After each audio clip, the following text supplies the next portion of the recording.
Sa oled järjekordsel peol, su pilk kohtub kellegagi, tekib säde, te räägite, naerate ja naudite teineteise seltskonda. Suhe areneb kiiresti, tunned, et oled leidnud oma inimese. Päike justkui paistab iga päev ja elu tundub ideaalne. Mõne aja pärast kolite kokku, tuleb laps, argipäev võtab oma. Need väikesed asjad, mis varem tundusid armsad, hakkavad ärritama. Fookus liigub last kasvatades suhted kõrvale. Armastajatest saavad justkui toakaaslased. Kas oled mõelnud, miks nii paljud suhted ei kesta?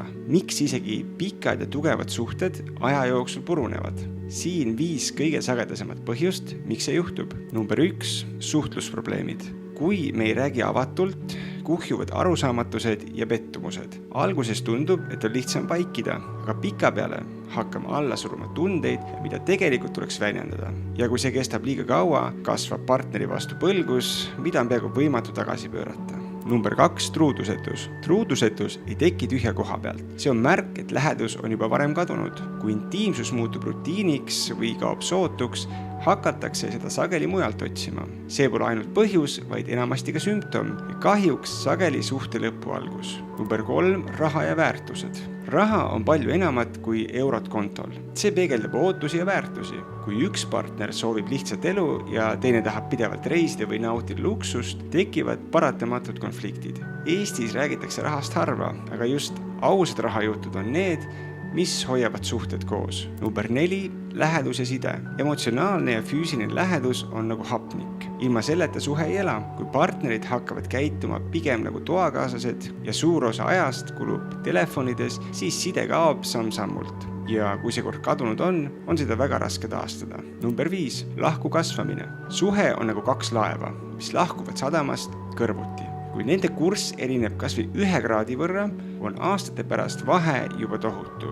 Alguses tundub kõik korras, aga kui üks kasvab ühes suunas ja teine teises, triivitakse lõpuks lahku. Näiteks, üks tahab pidutseda ja seigelda, teine rahu ja enesearengut. Kui neid teid ei õnnestu kooskõlastada, siis ei aita ka algne säde. Seega on oluline, et pöörad tähelepanu nendele aspektidele, et sinu suhe püsiks koos. Siin sulle 5 praktilist nõuannet, kuidas igat aspekti parendada. Suhtlusprobleemid. Võta harjumuseks küsida partnerit kord nädalas. Kuidas sul päriselt läheb? Ja kuula vastus lõpuni ilma katkestamata. See on lihtne rutiin, mis avab uksi. Näiteks planeerige 1 päev nädalas, kus lähete koos jalutama ja räägite selle jooksul ära kõik nädala jooksul tekkinud pinged. Truudusetus. Hoia lähedust elus väikeste igapäevaste žestidega.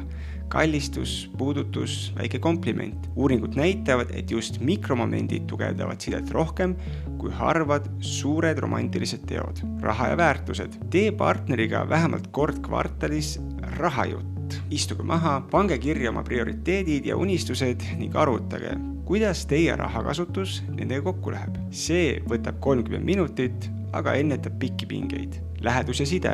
Loo ekraanivaba aeg, vähemalt 20 minutit päevas, kus tegelete ainult teineteisega. See võib olla jalutuskäik, tee joomine või lihtsalt jutuajamine. Väike, aga järjepidev side taastab lähedust. Lahku kasvamine. Planeerige kord aastas päev, kus räägite oma unistustest ja plaanidest järgmisteks aastateks. Kui mõlema kursid tunduvad erinevad, saate varakult kokku leppida, kuidas neid siduda.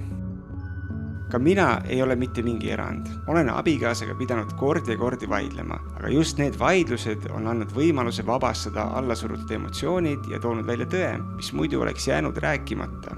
Seega andnud võimaluse suhet parandada. Ükski suhe ei toimi iseenesest. Suhte hoidmine nõuab aega ja teadlikku panust. Kui sa ütled, et sinu suhe on sul kõige tähtsam, siis vaata korraks oma kalendrisse. Kui palju aega sa tegelikult panustad oma suhtesse?